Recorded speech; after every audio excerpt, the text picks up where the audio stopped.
Hello guys! Welcome back again to my channel, Luna Anywhere. Maulan na araw at saka malamig. So, mag-winter na naman ulit dito guys.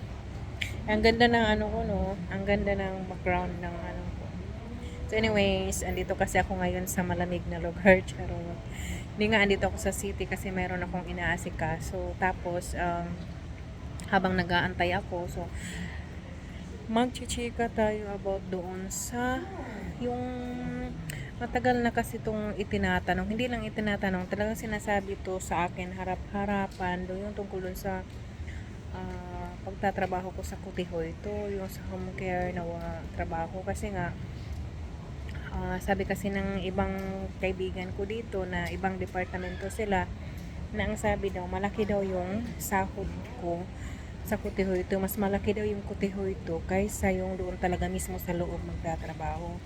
Yung Kutihoy ito kasi guys is yung home care na yung mag house to house visit kami. Tapos yung ano naman, yung mga Vanhakuti or kung may yung mga Rimakuti is yung doon talaga lang sila sa loob mag-work kasama with their workmates at saka yung mga pasyente. So yun ang kaibahan sa amin. So, ito sinasabi kasi na sa amin daw na Kutihoy ito is malaki daw yung sahod namin. Dito po sa amin guys, hindi. Pareho lang po kami na sinasahod, nasa loob ka man o nasa labas.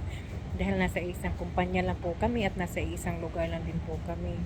Pero ang alam ko kasi dahil na marami na rin akong napagtanungan at saka may mga katsikahan din ako na mga ibang mga taga dito na matagal na sa serbisyo, mga ibang-ibang klaseng serbisyo na yung sinusubok nila, tinatrabaho nila, experience nila. So, ang sinabi kasi nila guys is yung Kutihoy ito sa ibang lugar, mas malaki ang sahod.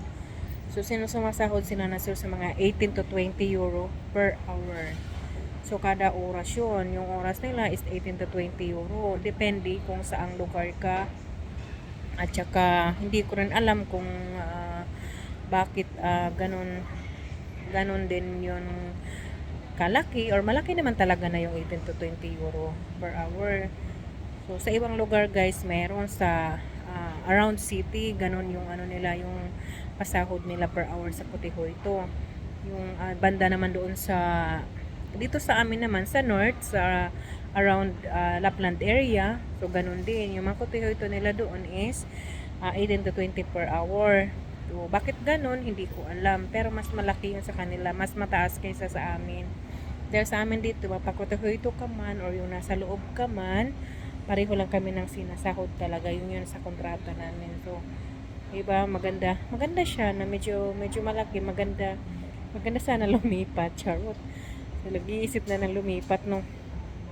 Karirin yung nga lang ng kontrata. Tapos lilipat agad.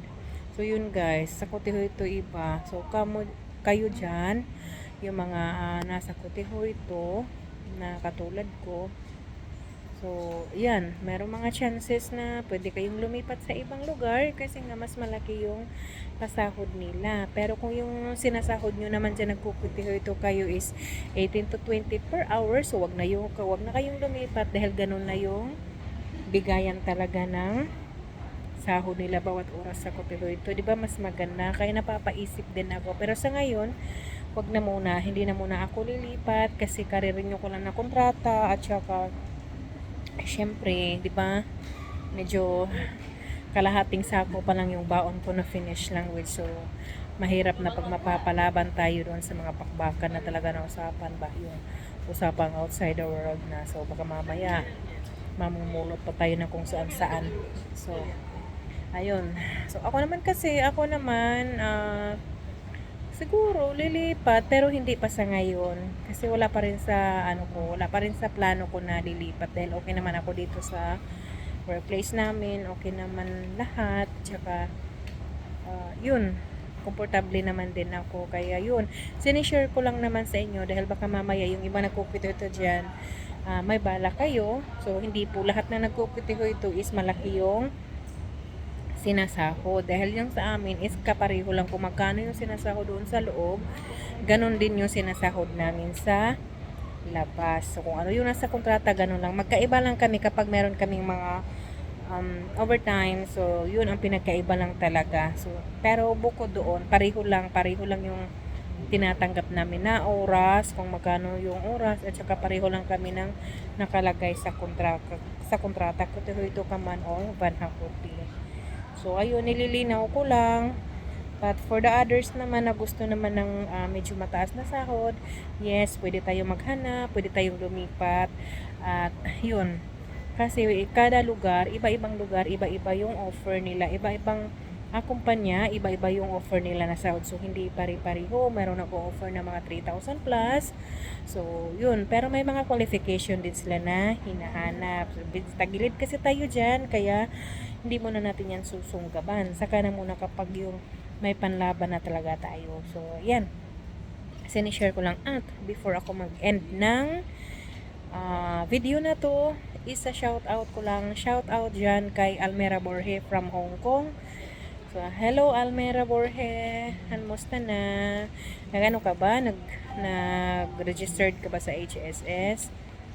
So, ayan. Kumusta sa'yo? At saka doon sa mga nagre-registered, galingan nyo guys. Kasi bibihira lang yung opportunity na ito. At hindi natin alam kung hanggang saan lang, hanggang kailan yung pag-hire nila. Kaya yun, grab the opportunity and registered na. So, thank you so much. At saka ingat po kayo dyan palagi.